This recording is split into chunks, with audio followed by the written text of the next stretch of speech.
Now, I did something. I incorporated as an LLC, and I'm also in the situation that I'm in, where I understand that I stepped up into and assumed the responsibilities and the duties of Attorney General. And because I'm in this unique situation, I'm being very careful. Is it acceptable to be somebody that has their own LLC and to also be in a public service position? Should it have been the kind of thing where one takes a formal or temporary leave from that position while they're comporting themselves in accordance with public service? Well, this is a very interesting situation. See, I should have been able to participate in an election. There should have been a legitimate election. But my understanding is there's not been anything close to a legitimate election, specifically in Texas, since at least 2016. I'm on the record. A. B. My intention was to actually incorporate in early 2017. But based upon the manners in which things ended up happening after that, another course of action needed to be engaged, a rather unconventional action. Now, under the specific codes of law that I understood at the time were the basis upon my legitimization in doing what I did, one of the things that can happen is in an emergency situation, certain entities and certain elements that are for the public good and that are considered to be facilities or are considered to be the kinds of things that could provide supplies or some other kind of resource or support in this emergency situation can be engaged in a process of being made a part of that emergency situation. And I would have consented to provide, in accordance with having an LLC, the kinds of services my LLC would have provided to that specific effort. But, I'm an army of one right about now these days. At least that's the way I'm supposed to understand it. So I need to be consistent with that. If there were to be a sincere ethical consideration of these dual roles, I would take that into account, and I would be very happy to hear criticism as well as reflection on the potential advantages, actually. I think that's actually the kind of thing we need. It's the kind of thing we probably should have been doing for the last 20 years, very publicly and officially. While we have individuals serving public service roles that serve on boards of directors of organizations, including for-profit organizations, including transnational organizations, and or that avail themselves of some sort of financial option, included involvement with some sort of financial fund management system or some sort of other kind of portfolio management or private equity situation wherein they are direct beneficiaries and or administrators of those specific entities. These are the kind of things that should have been a part of basic education for adults in this country. It should have been the kind of thing that had been provided with an adequate foundation based upon the priorities of our public education. And it's the kind of thing that would have been appropriately financed had we been honest and forthright. And then we could have talked about whatever was supposed to be meant all those years ago when they started talking about regulatory reform as a way to compel privatization of entities that were using public finance and rather obligation of the public to finance in the processes of hastening the privatization of certain things that people thought that they would be availed of as part of the private sector. I mean, we are where we are. And in the course of this, I have taken some actions in the last year.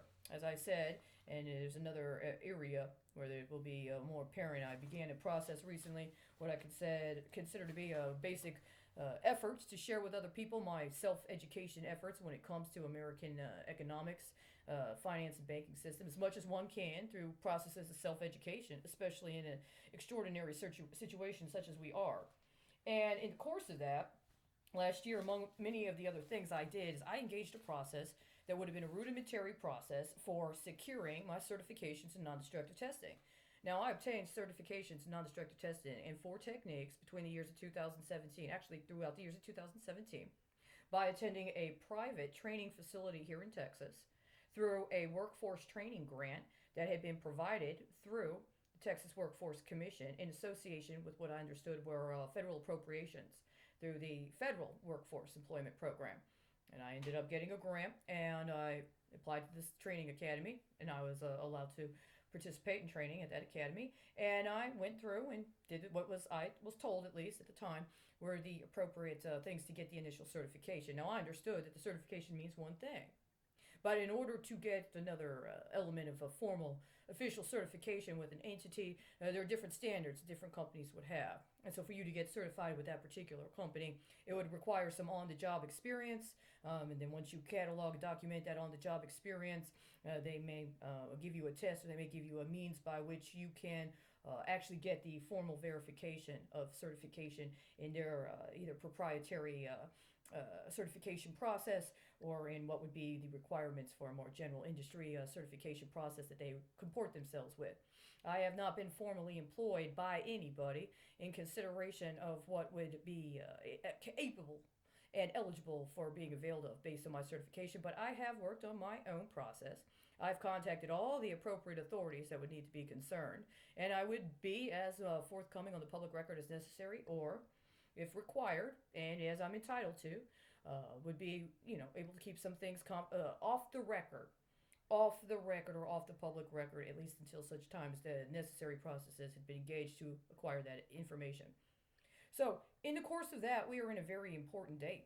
Today is March 31st of 2021. A year ago today, as part of my processes of keeping track of things that were ongoing, I made a list of events that were happening at the time frame wherein certain issues had been made by the Department of Treasury that comported with a variety of factors.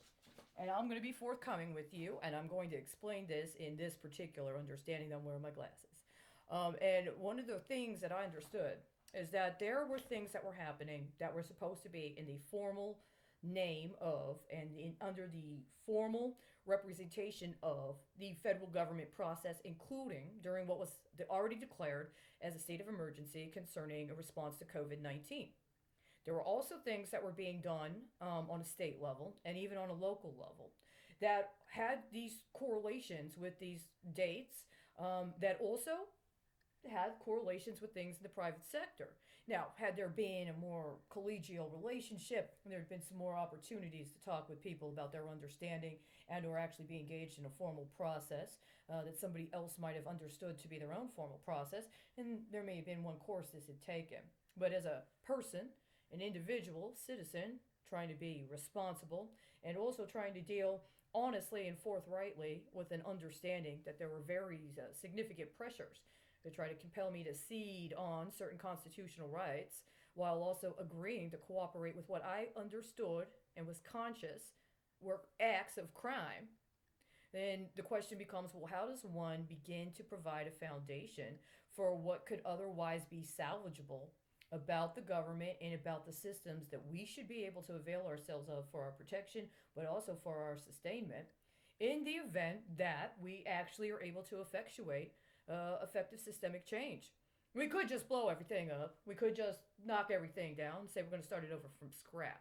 But that's not very practicable, especially because a lot of us have a lot of value that has been intentionally mischaracterized for particular periods of time in order to exacerbate the appearances of crisis and or to compel us to accept it as a crisis. And in the course of that catastrophe, agree to relinquish ourselves so that somebody else can claim it in acquisition during this time frame when there's not as much forthcomingness as there needs to be.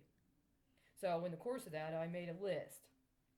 I hand wrote all these notes. I didn't type up these things, but some of them correlate with electronic records that I put in as evidence. Now, the understanding is that there would need to be a formal process that would acknowledge that there were crimes involved with a great deal of what was being tracked during this time frame. And then once that criminal proceeding had been allowed to be meted out, and then the process had been allowed to allow for some things to be recharacterized and then appropriately secured, it would be available for a redistribution. But I've maintained, and I insist and will insist on maintaining, this is not a civil process. We're not talking about binding arbitration. We're not talking about some sort of off-the-record mediation.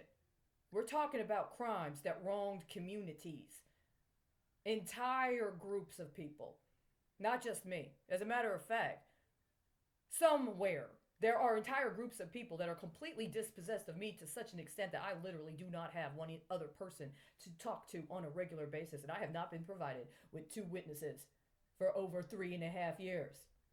Not any one event has been provided with more than one person in the room with me at the time when it comes to the material factors that would need to be addressed.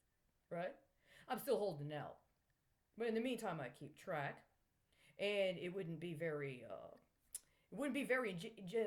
genuine of me if I did not, provide opportunities to share that with people. So last year, on around the 31st of March, I made a list of 9 events, 9 things that were going on in conjunction with, among other things, issuances of notes from the Department of Treasury that had long-term time frames. There are a couple that are shorter term that were part of the time frame. And one of these was what they call a 10-year note that was what would have been a foundation for the securing of my certifications that could be used in, among other things, a nascent proprietary AML process that I've been developing that could be available for a variety of different things.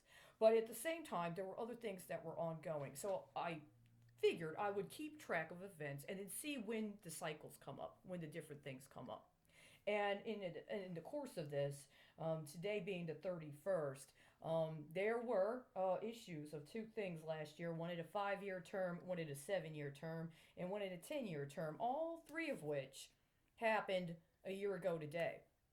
So, as much as I know, as much as I don't know, somewhere else, somebody else is keeping track of dates and time frames with specific kinds of securities that were issued by the U.S. Department of Treasury. And on the same day, there was a 5-year, a 7-year, and a 10-year. 2 of which have one characterization and one of which has a slightly different one, right? Because that one has a specific implication that is distinct from the other kinds of classifications. Now, insofar as that's the case, I would just like to acknowledge that these 9 areas that I have here include some things that happen locally and provide kind of a spectrum. See, if not everything was about crime, we'd want different things. We'd want to be able to have different things supported.